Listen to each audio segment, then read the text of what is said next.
Doctor ইউনূসকে বাংলাদেশের জন্য এই মুহূর্তে কতটা প্রয়োজন বলে আপনি মনে করেন? আসলে আমরা স্বাধীন সার্বভৌমত্ব বাংলাদেশ হিসাবে আমরা একটা দাজ্জাল সরকার থেকে মুক্তি পাইছি। এই দাজ্জাল সরকার থেকে মুক্তি পেয়ে ডক্টর ইউনূস সব ক্ষমতা নিছে। সে ভালো একটা পর্যায়ে আছে, ভালো মনের মানুষ। সে দেখি কি করা যায়। কেউই আইনের ঊর্ধ্বে না। যদি সে অতিরিক্ত কিছু করে তাও তো জনগণ দেখবে, ভালো মন্দ আচার বিচার। যদি সে খারাপ করে জনগণ আবার নামবে তার বিরুদ্ধে।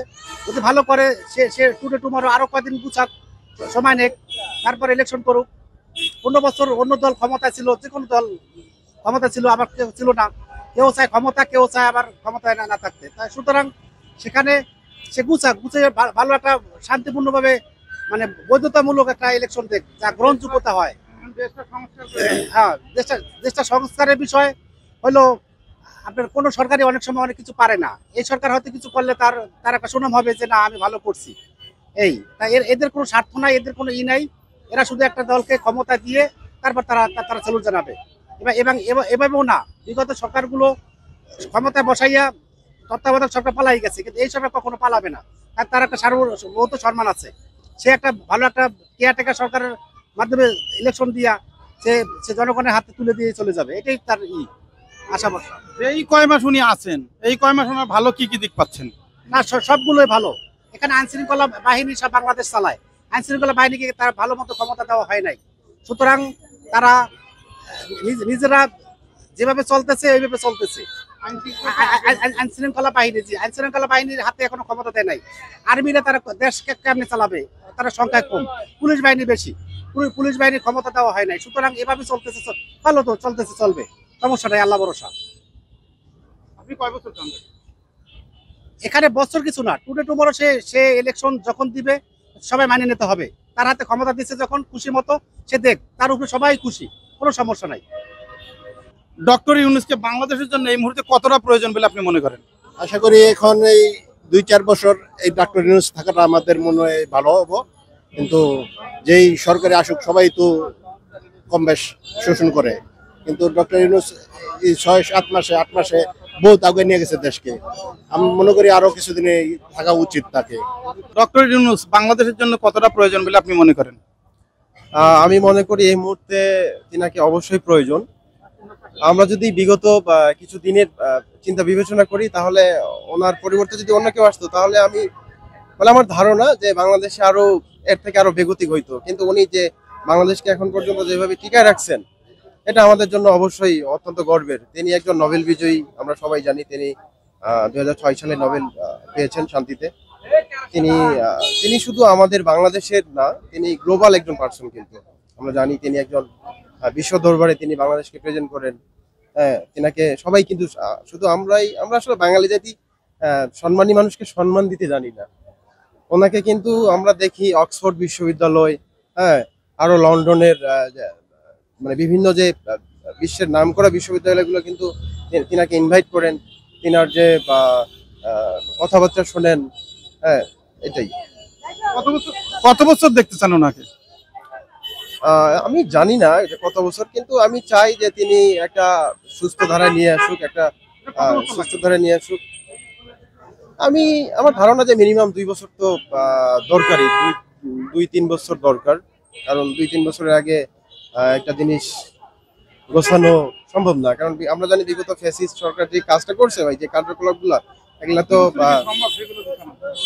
এটা আমার ধারণা করলাম আরো বেশি লাগবে। মিনিমাম 4-5 বছরে তো বেশি হওয়ার কথা হতে দিবে না, আমি জানি।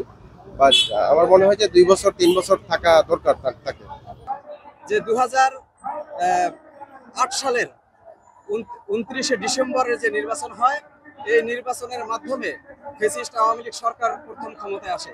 সে আসার পর থেকে প্রথম এসেই তারা ক্ষমতাকে দীর্ঘায়িত করার জন্য প্রথম যে সিদ্ধান্তটি নেয়, একটি ন্যাক্কারজনক ডিসিশন নেয়, সেটি হচ্ছে পিলখানায় 57 জন সেনা কর্মকর্তা অফিসারদেরকে হত্যা করা।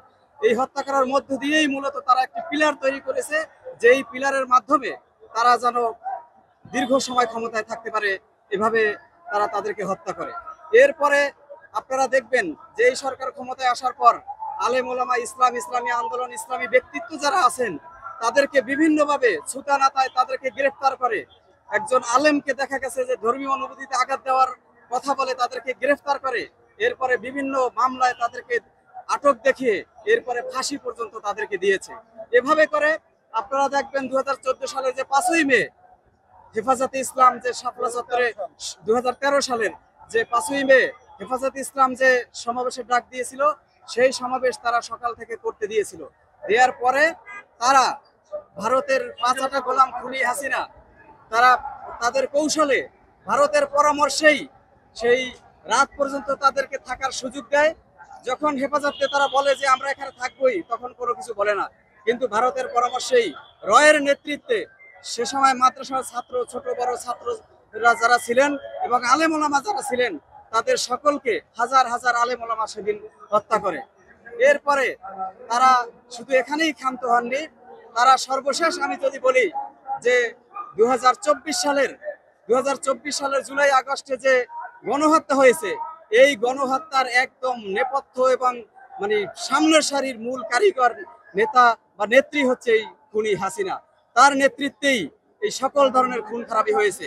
আপনারা আরো আশ্চর্য হয়ে যাবেন, আমি জাতির সামনে বলে দিতে চাই যে আপনারা দেখেছেন মেট্রো রেলে আগুন দেওয়া হয়েছে, খুনি হাসিনার নির্দেশে এটা আগুন দেওয়া হয়েছে, যেহেতু ইস্যুটাকে যেন অন্যদিকে ডাইভার্ট করা যায় সেজন্যই তিনি করেছেন। এরপরে টিভি সেন্টারে যে আগুন দেওয়া হয়েছে, আপনারা জানেন অনেকগুলো রিপোর্ট দেওয়া হয়েছে, সেগুলো সরকার খুনি হাসিনা তৎকালীন সরকার এবং তার যে পলক সহ তাদের যে মন্ত্রী পরিষদের নেতৃবৃন্দ ছিল, তাদের নেতৃত্বেই তাদের পরামর্শেই সেখানে রামপুরা টিভি ভবনে আগুন দেওয়া হয়। এইভাবে আপনারা এই যে আমার সামনে যে একটি পিজি হাসপাতাল আছে, এটা তৎকালীন যে বঙ্গবন্ধু শেখ মুজিব হাসপাতাল, তারা সেই নামও দেখে নাই।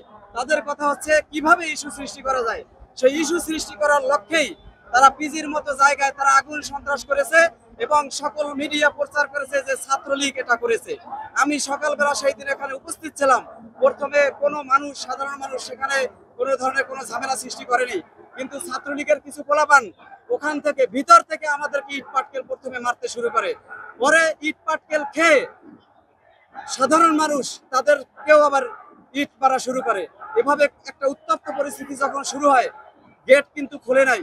গেট না খুলে হঠাৎ করে আমরা দাউ দাউ করে আগুনে পিজির এই যে বি ব্লক, এ ব্লক, আমি এই ব্লকগুলো চিনি, জানি, খুব প্রশাসনিক ভবন সহ যে সমস্ত জায়গা আছে, বিশেষ করে ওখানে ওই মুহূর্তে কোটি কোটি টাকার সম্পদ, গাড়িগুলো, যানবাহনগুলো ছিল। আপনারা এখনো দেখবেন সেই পোড়া গাড়িগুলো ওখানে আছে। এইটা সম্পূর্ণ খুনি হাসিনার নির্দেশেই ছাত্রলীগের মাধ্যমে সেই দিনে আগুন সন্ত্রাসী পিজি হাসপাতালে হয়েছে। সংক্ষেপে যাচ্ছি, কেন বিচার করা হচ্ছে না সেটুকু বলেন, মানে বেশি বড় হলে মানুষ দেখতে চায় না। বিচার হচ্ছে না কেন? এক মিনিটে পরে জি, আমরা দিব না। বিচার আপনি যেটা বলেছেন, আমরা দ্রুতই আজকে বিচারের জন্যই তো আজকে এই মাঠে চলে আসছি। আমাদের আন্দোলনের ফসল এই যে ইন্টারিম গভর্নমেন্ট, তাদের কাছে আমাদের যে প্রত্যাশা ছিল, সেই প্রত্যাশার জায়গা থেকে আমরা আসলে অনেক হতাশ। সেই হতাশার জায়গা থেকে এখন এই জন্য আমাদের আজকে আমরা এক ধরনের অবাক লাগে যে আজকে আমাদের এই ছাত্র জনতাকে আবারও যে মাঠে নামতে হবে, কিন্তু মাঠে নেমেছি এই জন্য তাদের কানে কর্ণকুহরে যেন পানি ঢুকে। এবং আপনি নিশ্চয়ই জানেন, মিডিয়ার ব্যক্তিত্ব আপনি, যে তারা রাত 8টায় জরুরি উপদেষ্টা পরিষদের মিটিং ডেকেছেন। আমরা আশাবাদী তাদের শুভবুদ্ধির উদয় হবে এবং সেখানে ভালো একটি সিদ্ধান্ত আসবে। সেই সিদ্ধান্তের মধ্য দিয়ে আজকের ভারতীয় পাঁচটা যে গোলাম খুনি ফ্যাসিস্ট হাসিনার বিচার হবে, আওয়ামী লীগ নিষিদ্ধ হবে, ছাত্রলীগ নিষিদ্ধ হয়েছে, যুবলীগ, শ্রমিক লীগ, স্বেচ্ছাসেবক লীগ সহ যারা আছে সকলে নিষিদ্ধ হবে। আরেকটি কথা বলতে হয় যে আজকে 24-এর যে গণহত্যা তিনি চালিয়েছেন, এই গণহত্যার মধ্য দিয়া আজকে আপনারা দেখেছে হেলিকপ্টারে করে এরপর শিশুদেরকে হত্যা করেছে, জানালার ফাঁকা দিয়া গুলি ছুড়েছে। আমরা ভাই ওদিকে যেতে চাচ্ছি না, আপনারা কি বন্ধ হচ্ছে কিনা? আরেকটা বিষয় হচ্ছে, দাঁড়ান, আওয়ামী লীগ নিষিদ্ধ, আজকে যে বৈঠকটা বসতে যাচ্ছে, আমি যতটুকু জানি হয়তো আওয়ামী লীগের অঙ্গ সংগঠন বন্ধ করার জন্য আসিফ নজরুলের একটা চাওয়া রয়েছে। মানে আসিফ নজরুল চাচ্ছেই না আমার মনে হচ্ছে আওয়ামী লীগ নিষিদ্ধ হোক, কারণ উনি বলেছেন যে আওয়ামী লীগের অঙ্গ সংগঠন বন্ধ করবে। এটা হলে কি আপনারা মানবেন কিনা? আমরা এই যে আপনারা ইতিমধ্যেই লক্ষ্য করেছেন